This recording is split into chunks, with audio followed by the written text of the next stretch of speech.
नमस्कार, मैं हूं अवनींद्र राजतोष। हमेशा की तरह आपका बहुत बहुत स्वागत है पूर्वांचल एक्सप्रेस में।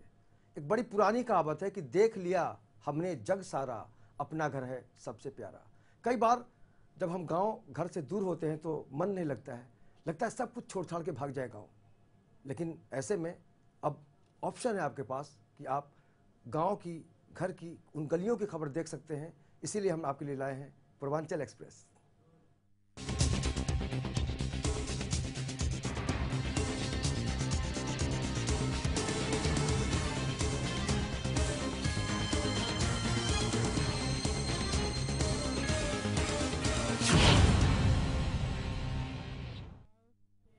चलिए बढ़ाते हैं पूर्वांचल एक्सप्रेस की गाड़ी जी, एकदम टनाटन भागते हैं। सूबे की यानी यूपी की सरकार ने सभी सरकारी अस्पतालों में मुफ्त दवा देने का इंतजाम किया हुआ है। बावजूद इसके कमीशन को डॉक्टर बाज ही नहीं आ रहे। मरीजों का आरोप है कि बहराइच के सरकारी अस्पताल के डॉक्टर उन्हें बाहर की महंगी महंगी दवा लिख कर देते हैं, जबकि अस्पताल में मुफ्त दवा ऑलरेडी मौजूद है। शिकायत मिलने के बाद जांच में यह पाया गया कि डॉक्टर बाहर की दवा लिखकर देते हैं जानबूझकर। लिहाजा सीएमएस ने मामले का संज्ञान लेते हुए सभी सरकारी डॉक्टरों को नोटिस दिया है कि मरीजों को बाहर की दवा नहीं लिखे पाए। अगर कोई डॉक्टर ऐसा करता पाया गया तो उसके खिलाफ सख्त कार्रवाई की जाएगी। यानी अब जाहिर है कमीशन को डॉक्टरों की खैर नहीं, जैसा करिएगा वैसा भरिएगा।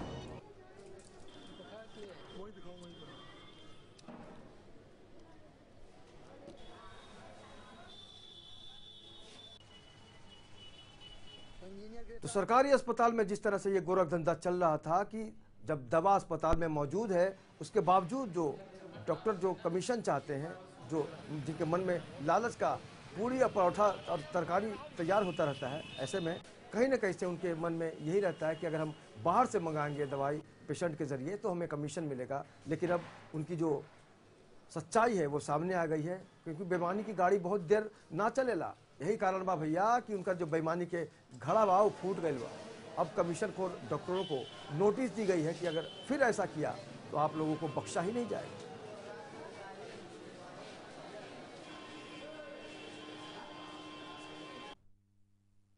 यह है कि जो भी डॉक्टर यहाँ पे कार्य कर रहे हैं वो यहाँ पे उपलब्ध दवाओं का ही इस्तेमाल करें। बहुत विषम परिस्थितियों इमरजेंसी में होने पर वो सूचित करके सीएमएसडी से एलपी करवा सकते हैं, लेकिन बाहर की दवा और जांच ये कतई बाहर से लिखने का प्रावधान नहीं है और इसी के लिए उनको नोटिस दी गई है कि अगर ऐसा पाया गया तो उनके खिलाफ कार्रवाई की जाएगी। मरीज भर्ती है, 3 दिन से दवा मिल नहीं रही है, जो लिख के देते हैं वही लेके आते हैं, तब जाके जो है दवा हो पाती है। कहाँ से लाते हैं? बाजार जाते हैं, बाजार से लेके आते हैं। क्या जमाना आ गया है, किस पर भरोसा करिएगा। चलिए आगे चलते हैं। बलरामपुर में पीडब्ल्यूडी विभाग का बड़ा घोटाला सामने आया है। एक आरटीआई के जरिए खुलासा हुआ है कि पीडब्ल्यूडी विभाग ने मनरेगा मजदूरों की मजदूरी हड़पे बैठा है। 2 साल बीत जाने के बाद भी मनरेगा के मजदूरों को उनकी बेचारे मेहनत की जो मजदूरी है वो भी नहीं मिली, जिसके बाद पीड़ित मजदूरों ने कलेक्ट्रेट का घेराव किया और जिलाधिकारी से इस बात की शिकायत की। दरअसल आरटीआई से खुलासा हुआ है कि पीडब्ल्यूडी विभाग द्वारा फर्जी मजदूरों के नाम पर तकरीबन 3.5 लाख की रकम हड़प ली गई थी। मामला सामने आने के बाद मजदूरों ने अपना विरोध जताया है और उनमें रोष है। फिलहाल जिलाधिकारी ने मजदूरों को विश्वास दिलाया है कि आरोपियों के खिलाफ कार्रवाई की जाएगी, लेकिन कब की जाएगी, कब न्याय होगा, ये तो राम भरोसे है। तो एक बार फिर से आपको बता दें कि मनरेगा में जो बड़ी ही शिद्दत से मेहनत करते हैं, मजदूरी करते हैं, ईमानदारी से काम करते हैं, वाकई इनको असली मेहनत करने वाला जो कामगार है, मजदूर है, वो कहा जाता है। उसके बावजूद 2 साल से उनकी मेहनत को लगातार पानी में डाल दिया गया कि भैया आपको जो करना है करो, हम तो आपको पैसा नहीं देंगे। लेकिन जाहिर है ये जो विरोध है वो इसलिए फूटा है कि एक लंबा अंतराल बीत गया, उसके बाद भी उनको न्याय नहीं मिला। जाहिर है जब आदमी बहुत थक जाता है, निराश हो जाता है, तब प्रदर्शन करना पड़ता है, विरोध का सहारा लेना पड़ता है। और यही कारण है कि 2 साल के बाद भी जब उनको मजदूरी नहीं मिली तो मजबूरी में उनको ये कदम उठाना पड़ा।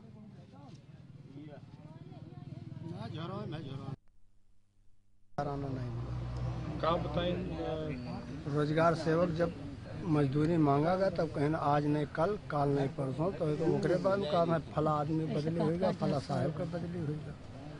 कितने लोगों का ऐसा है जो बकाया है कम से कम 46 लोगों का फकरेडी से है? जुड़े। कितना दिन काम किया? 42 दिन। हाँ, तो फिर क्या हुआ? और को पैसा नहीं दीन, फर्जी के खाता में है डाल दीन, सब उठवा दीन। तो सबका नाम नहीं रहा गाँव? नाम रहा, ये को पैसा नहीं दीन।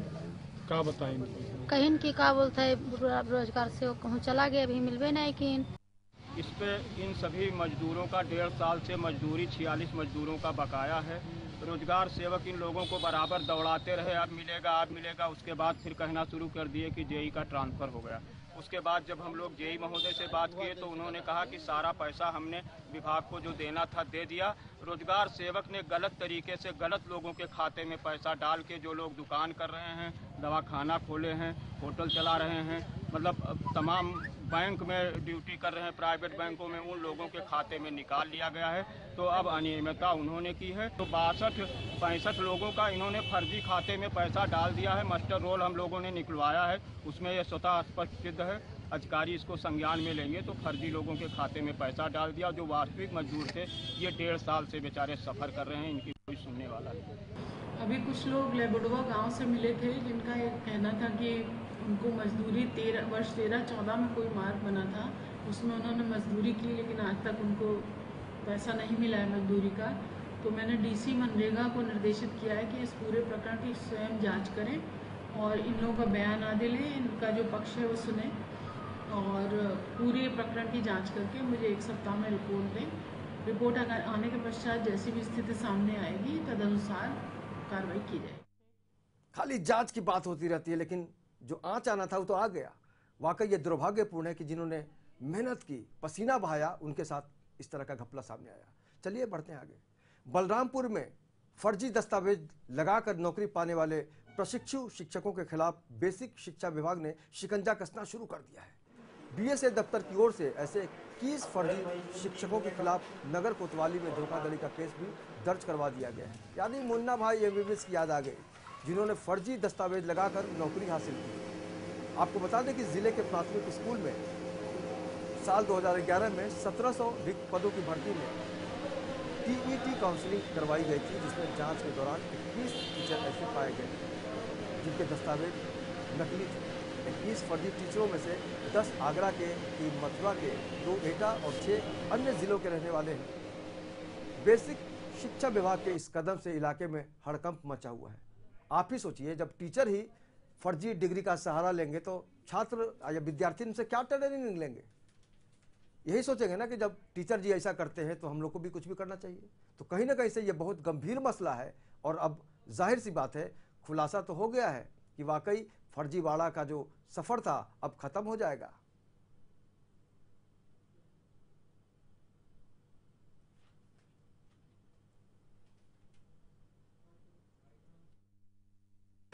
जो प्रथम सूची निर्गत की गई थी उसमें 21 प्रशिक्षु शिक्षक ऐसे मिले जिनके टीटी के अंग फर्जी थे।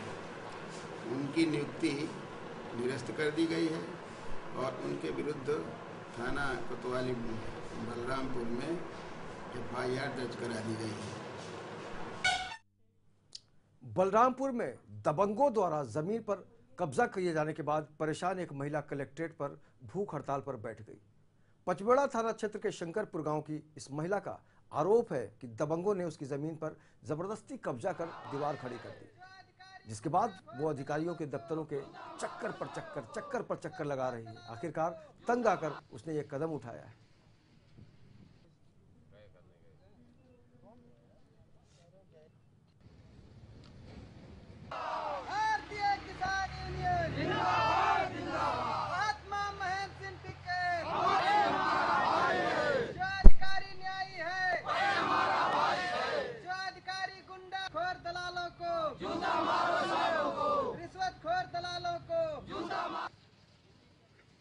तो आप समझ सकते हैं कि जिसकी ज़मीन होती है उसकी ज़िंदगी कितनी जुड़ी होती है। और जाहिर है, जब दबंगों ने इस महिला की ज़मीन को हड़पने की कोशिश की और उसमें वो सफल रहे, तब इसे मजबूरी में बेचारी को इस तरह का कदम उठाना पड़ा। लेकिन इनको जो आसपास के जो किसान हैं उनका भी समर्थन मिल गया है। तो ये जो लड़ाई है अब उसमें काफ़ी मजबूती देखने को मिल रही है। लेकिन अब वाकई इनकी ज़मीन कब लौटेगी, कब इनका जो आगे का काम है, कार्यक्रम है, वो बढ़ेगा, ये तो वक्त ही बताएगा। जोन से मेरा जमीन जो है अवैध कब्जा लोग कर लिए। मैं एप्लीकेशन देते देते 8 जून से आवाज तक देते चली आई, कोई सुनवाई मेरा नहीं हुआ, ना कोई कार्रवाई हुआ। अगर आए मेरा निर्णय नहीं होगा तो मैं आप हत्या कर लूंगी, अपना जान दे दूंगी। जब ये सत्ता सरकार शासन में मेरा कोई सुनवाई नहीं है, कोई अधिकारी नहीं सुन रहा है, तो जीने से क्या फायदा है। एसडीएम सदर को निर्देशित किया गया है कि जाकर देखें कौन सी महिला बैठी है, वो देखेंगे, उसकी जो भी ग्रीवांस है उसको सुनेंगे और उसको संज्ञान में जैसे मेरे लाते हैं कि क्या स्थिति है, क्या उनकी परेशानी है, उनकी परेशानी के संबंध में संबंधित एसडीएम से जांच करा के और उसमें जो भी उचित कार्रवाई नियमानुसार होगी वो की जाएगी।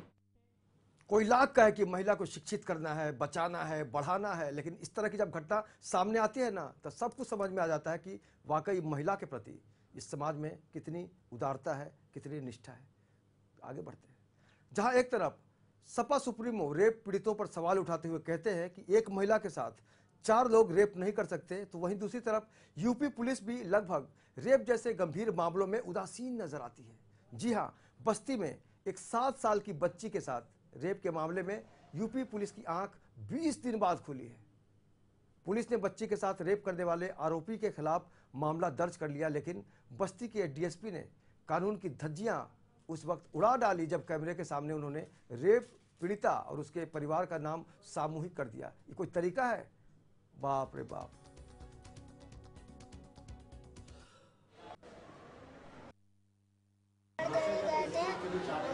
अंदर खींच के लेके गया, हमारा चट्टी साहब आके उंगली डाल रहा था, गलत काम किया।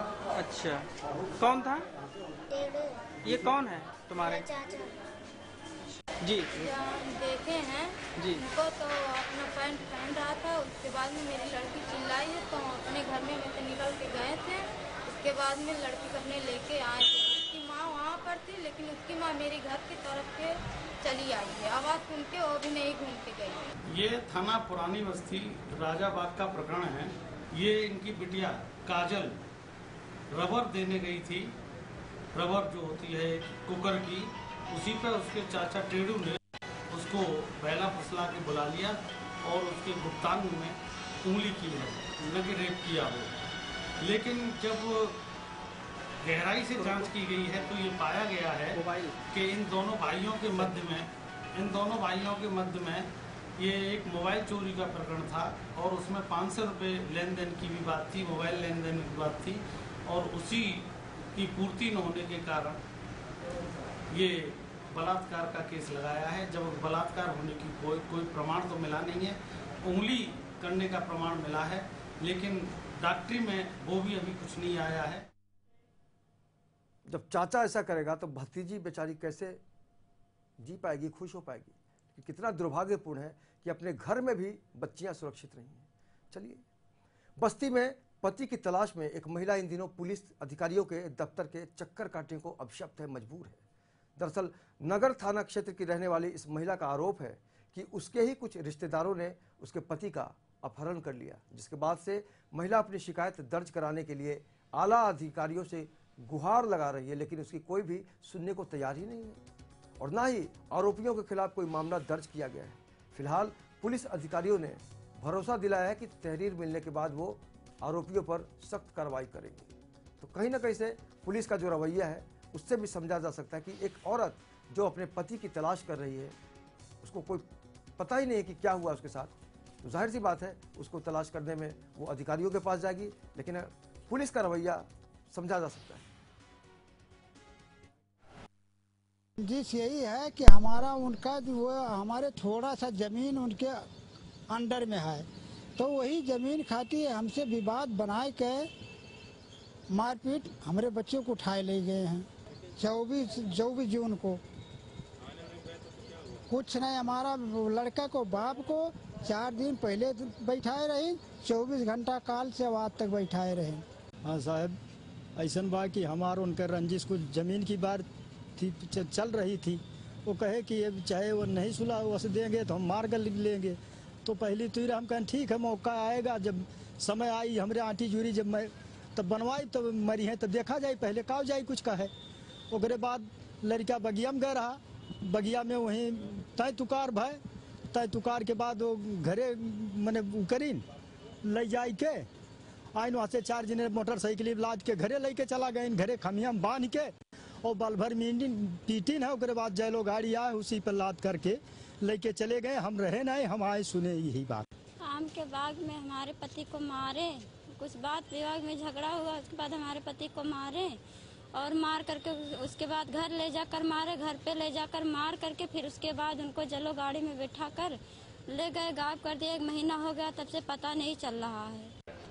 अब ये देखिए उसमें ऐसा है कि संबंधित थानेदार से बात करूंगा अभी और जो पीड़ित हैं उनसे तहरीर लेके संबंध में उनकी गुमशुदगी संबंध में आवश्यक करनी चाहिए।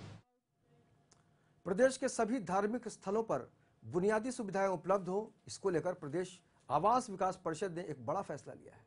इसके अंतर्गत सभी धार्मिक स्थलों में और पूजा घरों में बोर्ड अब स्थापना निधि से धनराशि खर्च किया जाएगी या खर्च करेगी।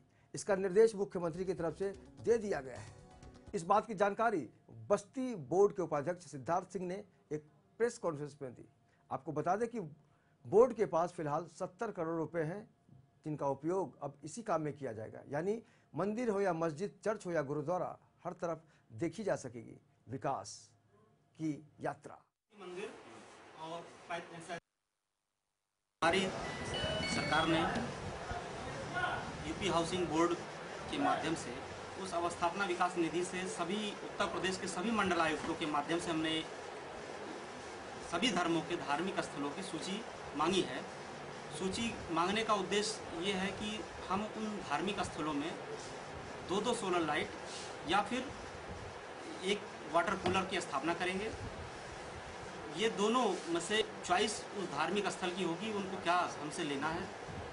हमारी अवस्थापना विकास निधि समाज के किसी अच्छे काम में आए, यही यूपी हाउसिंग बोर्ड के प्राथमिकता भी है और हमारा ये प्रयास भी है। उसी उपलक्ष्य में आज बस्ती जनपद से हम इसकी शुरुआत कर रहे हैं। आने वाले समय में उत्तर प्रदेश के सभी जनपदों में हम जाएंगे इसको लेकर के। बस्ती जिले में हिंदू युवा वाहिनी के कार्यकर्ताओं ने जिला अस्पताल में ट्रॉमा सेंटर शुरू किए जाने की मांग को लेकर धरना दिया। हिंदू युवा वाहिनी की ओर से आरोप लगाया गया कि पिछले 20 सालों में स्वास्थ्य सेवाओं में लगातार गिरावट आ रही है। संगठन के लोगों ने चेतावनी दी है कि ट्रॉमा सेंटर अगर शुरू नहीं किया जाता तो हिंदू युवा वाहिनी आर पार की लड़ाई लड़ेगा। ट्रॉमा सेंटर ठीक करो, प्राइवेट डॉक्टर प्रैक्टिस पे पाबंदी लगाओ, ठीक करो। व्यवस्था चरमरा गई। अस्पताल के डॉक्टर अंदर धन उगाही करते हैं, डॉक्टर बैठते हैं यहाँ और प्रैक्टिस करते हैं प्राइवेट नर्सिंग और क्लिनिक खोलकर। रुपया यहीं लिया जाता है और 10 गुना रुपया नर्सिंग होमों में लिया जाता है। इनके ऊपर कोई रोकथाम नहीं। एक्सरे मशीन नहीं चल रही, पैथोलॉजी मशीन नहीं चल रही, इमरजेंसी नहीं चल रहा, सब व्यवस्था ठप। करोड़ों रुपए लगाकर ट्रॉमा सेंटर बनाया गया। हजारों लोग हमारे यहाँ एक्सीडेंट से मर गए, बीमार के, लेकिन ट्रॉमा सेंटर अभी नहीं। क्या बात आती है कि अभी मशीन नहीं आई। आज हम सब लोग एक लोकतांत्रिक ढंग से इस व्यवस्था को यहाँ ठीक करने के लिए बैठे हैं। छोटे छोटे डॉक्टर 2 साल के आते हैं, 2 साल के अंदर अरबोपति हो जा रहे हैं। बड़े बड़े लाल किले के उनके नर्सिंग होम और घर बन जा रहे हैं। ये उनके पास कोई चरस गांजे का व्यापार कर रहे हैं। नर्सिंग होमों की जांच होनी चाहिए, पैथोलॉजी की जांच होनी। जब अस्पताल में बीमार हो जाए तब मरीज के का होई। ये चर्चा बहुत गंभीर बा, ये विषय भी बहुत गंभीर बा, लेकिन अभी वक्त बा एक छोटा सा ब्रेक के बा। ब्रेक के बाद हम हाजिर होंगे कुछ और खबरों के साथ। फिर बढ़ाएंगे गाड़ी आगे, जिसका नाम है पूर्वांचल एक्सप्रेस।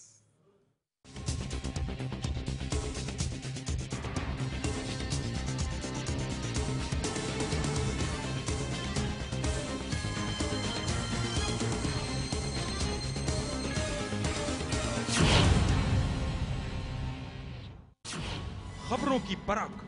हूँ सैयद जैदी और काफी दिनों के बाद एक बार फिर आप मुझसे रूबरू हैं तजुर्बे की कसौटी पर। रॉबर्ट वाड्रा अकेले ऐसे व्यक्ति हिंदुस्तान में नहीं होंगे जिन्होंने ये काम किया। अब वजह यह है कि वो 10 जनपद के दामाद हैं। फिर वही बेबाक अंदाज, जब अपने घर शीशे के हों तो पत्थर क्यों उठाते हैं खामखा आप लोग? राष्ट्रीय विपक्षी पार्टी के अंदर इतनी हिम्मत नहीं थी कि ये मुद्दा उठा सके। देखिए जायजा सैयद जैदी के साथ सोमवार से शुक्रवार रात 8 बजे सिर्फ लेमन न्यूज पर। लेमन टीवी अब इसलिए हिट हो जाएगा पूरे महाराष्ट्र में और पूरे देश में क्योंकि वो पूर्वियों की आवाज बनने जा रहा है, पूर्वियों की भाषा को तवज्जो देने जा रहा है। इसलिए मेरी शुभकामना भी है और आशा है कि सुपरहिट लेमन होगा। जी नमस्कार, मैं सुरेश शुक्ला, गायक संगीतकार। पूर्वांचल एक्सप्रेस के समस्त दर्शकों को बहुत बहुत बधाई देता हूं। उत्तर प्रदेश, बिहार, तमाम अपने गांव जवार की न्यूज़ देखें, खुश रहें। धन्यवाद। मैं हूं निर्माता, निर्देशक और संगीतकार राजकुमार पांडे और आप सब देख रहे हैं पूर्वांचल एक्सप्रेस।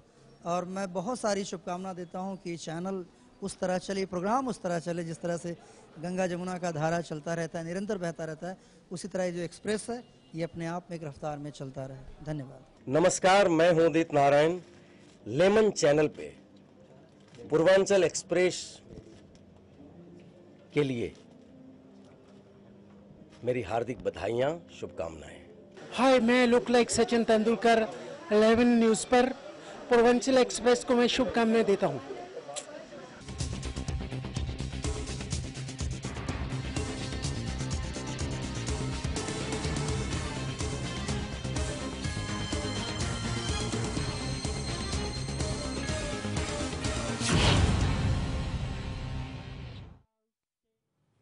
ब्रेक के बाद रहो लोगों के बहुत बहुत स्वागत बा। चली गड़िया के आगे बढ़ा बतानी जेकर नाम बा पूर्वांचल एक्सप्रेस। सीतापुर में एक प्राइवेट स्कूल के टीचर ने 7 साल की मासूम बच्ची को बेरहमी से पीटा। बच्ची का कसूर सिर्फ इतना था कि वो टीचर का दिया हुआ जो सुलेख था उसे कंप्लीट नहीं कर पाई थी, लिख नहीं पाई थी। टीचर का गुस्सा इतना फूटा इस बात को कि वो हैवान बन गया और बच्ची की बेरहमी से पिटाई कर दी। यहाँ तक कि कई घंटों तक शिक्षक ने बच्ची को भूखा प्यासा रखा। बच्ची की आपबीती के बाद आरोपी टीचर के खिलाफ मामला दर्ज कर लिया गया है। फिलहाल आरोपी शिक्षक फरार बताया जा रहा है। उसके बाद टीचर अमरजीत सिंह ने इससे कुछ पूछा, वहाँ पे सुलेख लिखने को दिया, लिख नहीं पाई तो इसलिए इसको डंडी से बहुत ज़्यादा पीटा।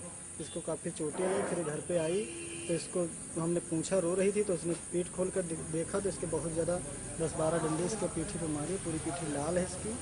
ब्रह्मचारी बाल विद्या मंदिर का प्रकरण भी हमारे संज्ञान में आया है। इसमें किसी अध्यापक ने एक 7 साल की बच्ची छात्रा जो वहाँ अध्ययनरत थी उसका पिटाई का मामला है। ये प्रकरण अत्यंत ही गंभीर है।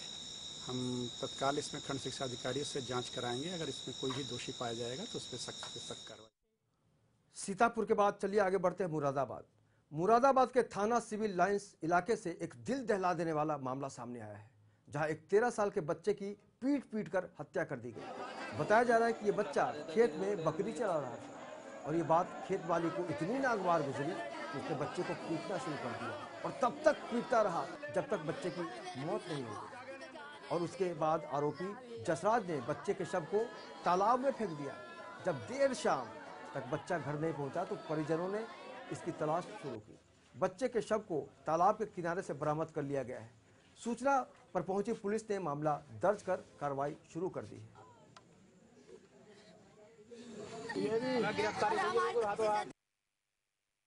जिसका नाम शमीर है, सनौफ ताहिर, ये आज बकरी चराने के लिए गया था गांव से बाहर। वहाँ पर गया था, उसके बाद शाम तक नहीं लौटा।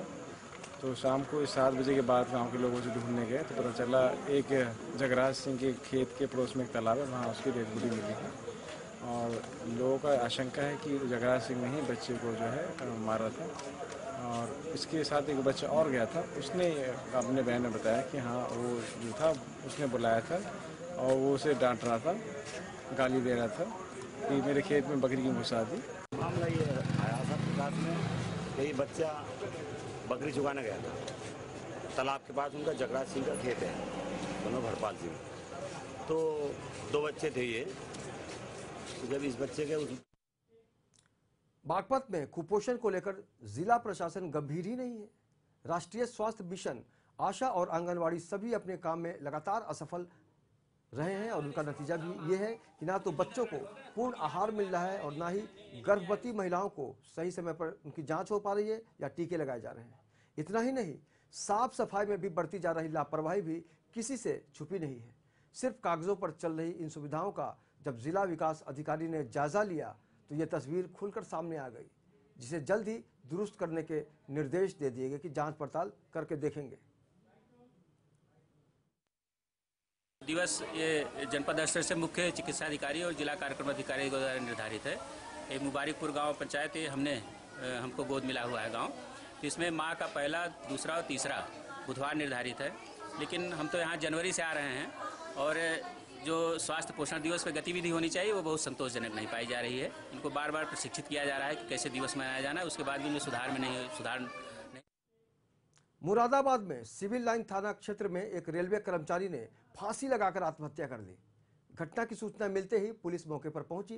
पुलिस को शव के पास से सुसाइड नोट बरामद हुआ है।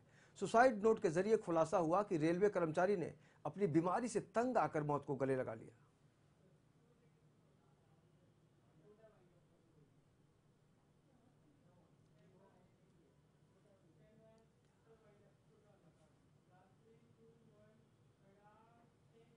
यही दुनिया है, किसी का समय पूरा होता है तो अपने आप ऊपर पहुंच जाता है, कुछ लोग अपनी मर्जी से ऊपर चले जाते हैं। आज के पूर्वांचल एक्सप्रेस में इतना ही, लेकिन अपने गांव और घर के आसपास की खबरों को देखने के लिए रोज रोज आप देखते रहिए पूर्वांचल एक्सप्रेस और हमको दीजिए इजाजत। राम राम।